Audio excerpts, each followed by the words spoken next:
Today we're going to talk about scientific notation. Scientific notation is simply a method for writing the really big and the really small things of the world. So, one example of a really big number might be our national debt. The last time I checked, which was February 10th, our national debt was around $15,300 billion. That number is written out in its entirety here, but typing that into a calculator would be pretty time-consuming, and even just writing it out is kind of rough.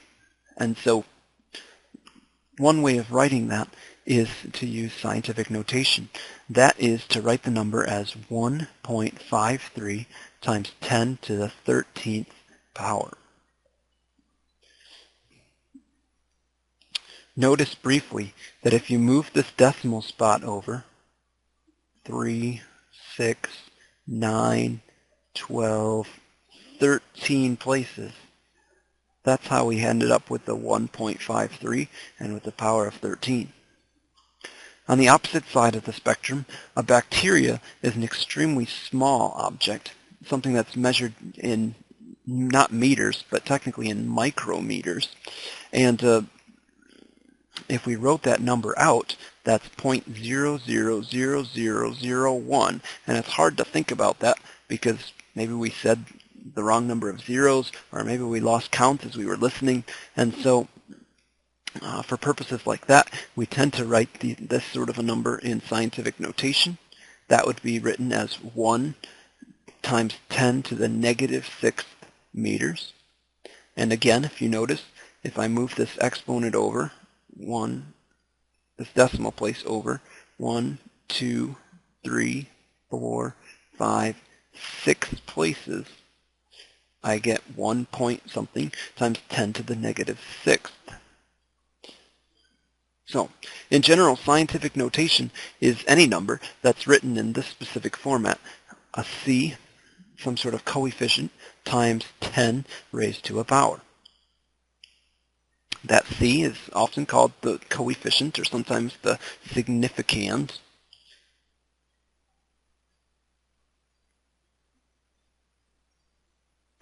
And there's one rule for scientific notation, and that is that c should only have one digit before the decimal place. So that's why in that national debt example, we didn't have 153 times 10 to something, or 15.3 times 10 to something, but wrote it as 1.53 times 10 to something. That n, that power, is often called the magnitude of the number. And in general, if n is a positive number, then your number is a very big number. And if n is a negative number, then that number is very small. Now, remembering the rules for positive and negative exponents, if n is a positive exponent, then that means you multiplied by 10 that many times to get to that number. But if n is a negative number, then that means you had to divide by 10 that many times to get to your small number. So let's do a few examples. 303 million is basically our population in the United States. Let's write that in scientific notation. The first thing I do is I identify where should the decimal place go. Remember that coefficients need to have one number before the decimal place. And so 3 point, here's where the decimal place should go. And here's where the decimal place is. How many spots over did I have to move? Well, I had to move 3, 6, 7, 8 spots over.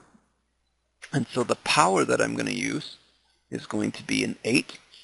It'll be a positive 8 because this is a pretty big number. I had to multiply 3.03 times 10 8 times in order to get up to 303 million.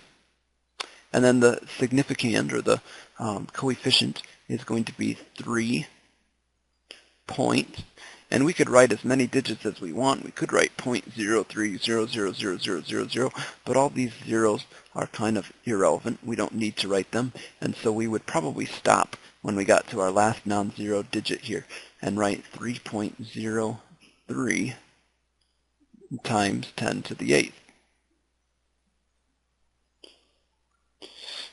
Notice if we write 3.03 times 10 raised to the 8th power, we get that same number, 303 million.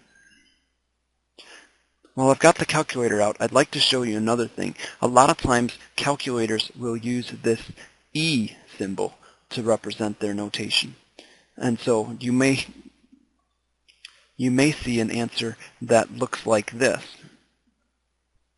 If you ever see 3.03 E something, that E is just the calculator's way of writing times 10 to the whatever power. So usually for numbers that are less than, say, the billions, your calculator doesn't need to do that. But when you start to get really big numbers, you'll see that your calculator will naturally use exponential notation like that. For this number, I'll begin by figuring out where the decimal place should be, and that is after this 5. That's a non-zero number. That will give us where our C should be. I'll write this as my C, 5.203. And then the exponent itself is how many spots did I have to move over to get to that spot. So that's 1, 2, 3, 4 spaces. So I'll write 10 to the 4th. But because this is a small number that's very close to 0, and I had to divide 5 by 10 4 times in order to get this small, I need to use a negative exponent.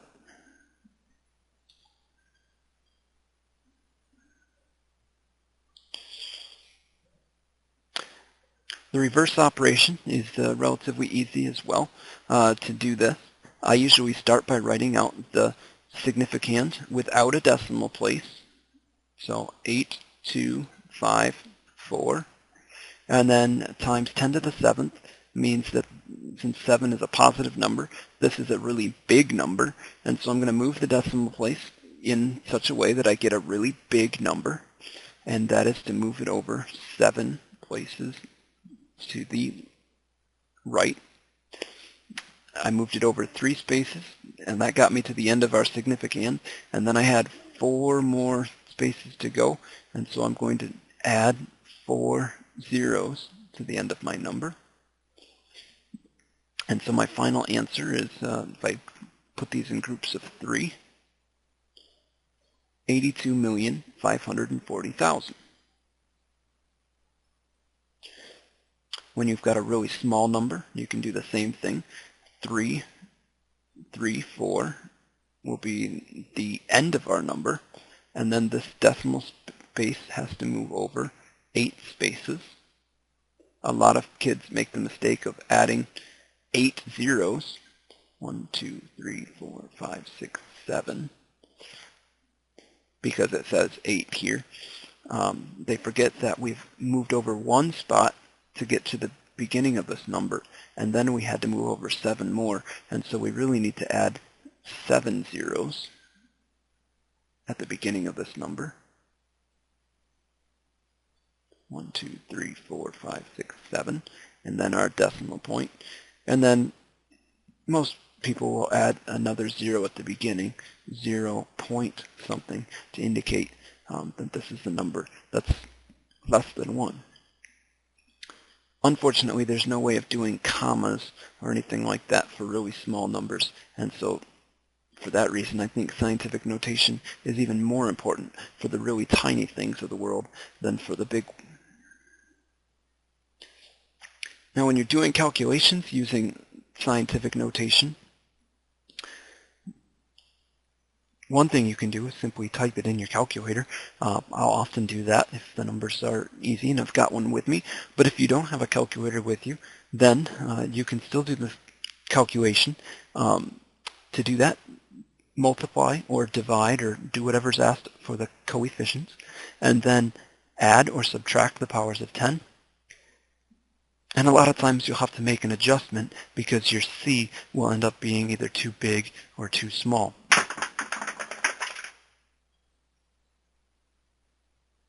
So, as an example, let's multiply 3 times 10 to the third times 4 times 10 to the 10th. So, we can begin by multiplying the coefficients. 3 times 4 is 12. And then we can look at the times 10 to the third and times 10 to the 10th. If we multiply those together, we would have 10 to the third times 10 to the 10th. That'd be 13 total factors of 10. And so we would write that as 10 to the 13th. And that by itself is an equivalent answer and would be okay, but it doesn't technically follow the rules of scientific notation that require your C's to have just one number before the decimal place. This number was too big, and so 12 times 10 to the third is the same thing as 1.2. I moved the decimal spot over here, made this number a little bit bigger yet, and so instead of 10 to the 13th, I should write times 10 to the 14th.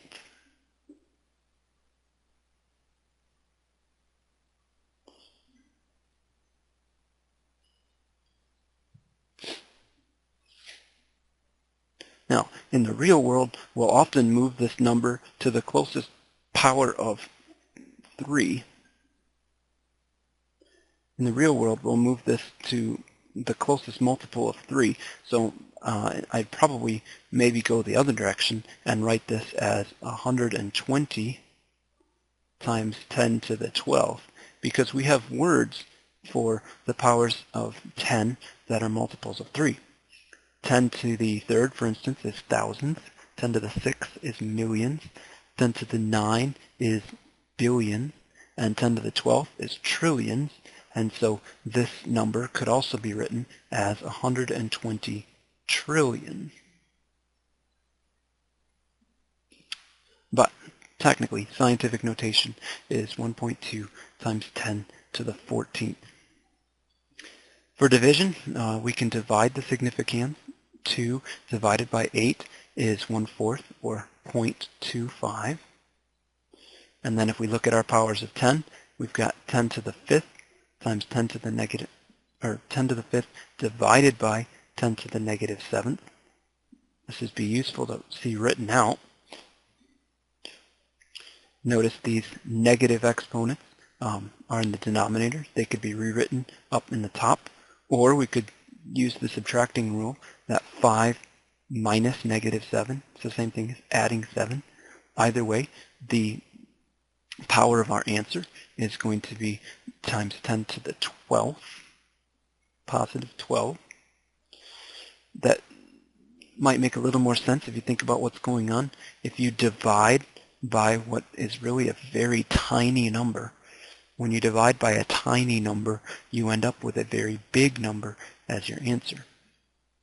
Now, this is a little misleading because 0.25 times 10 to the 12th is a little bigger than it should be. If we move the decimal spot back one, then really we've got 2.5 times 10 to the 11th. So if we move back one, we've got to lower our power one. So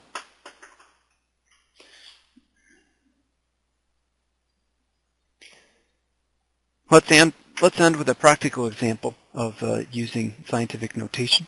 And we'll do this by calculating how much of our national debt is owed per person.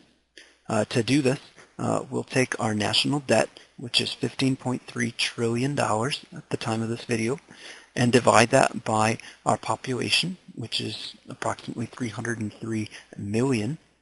Those numbers, the debt is 15.3 times 10 to the trillion is 10 to the 12th power. And our population of 303 million is 303 times 10 to the 6th. And I want to show you that we can get a very good approximation for our answer without resorting to a calculator. If I rearrange this bottom number and put it into scientific notation, move the decimal spot over 2 spots, that makes this power a little bigger. 15.3 times 10 to the 12th over 3.03 times 10 to the 8th. If we look at these numbers, and I'll do an estimation, 15 divided by 3 is approximately 5. And then this part, 10 to the 12th divided by 10 to the 8th, is 10 to the 4th. And so this works out to 5 times 10 times 10 times 10 times 10, or 4 zeros, or roughly 50,000. So if each person could provide $50,000 towards our national debt, we could be paid off. That's every person, including small children, babies, and elderly retired, as well as the millionaires and those who don't have any money on welfare. For comparison's sake, let's divide it on the calculator and see how close our estimate was.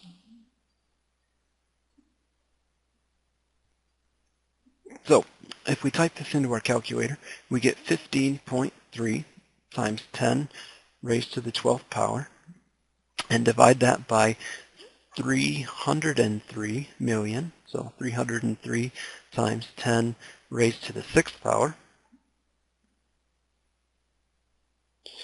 We get, whoa, that number doesn't look right, 5 times 10 to the 16th power. Well, actually, I knew we were going to get that. Unfortunately, dividing numbers in scientific notation on a calculator is a little more difficult than it should be, in my opinion. Whenever we divide numbers with scientific notation, you need to put the denominators in parentheses. What this actually did was divided by 303 and then multiplied by 10 to the 6th. That's because of order of operations.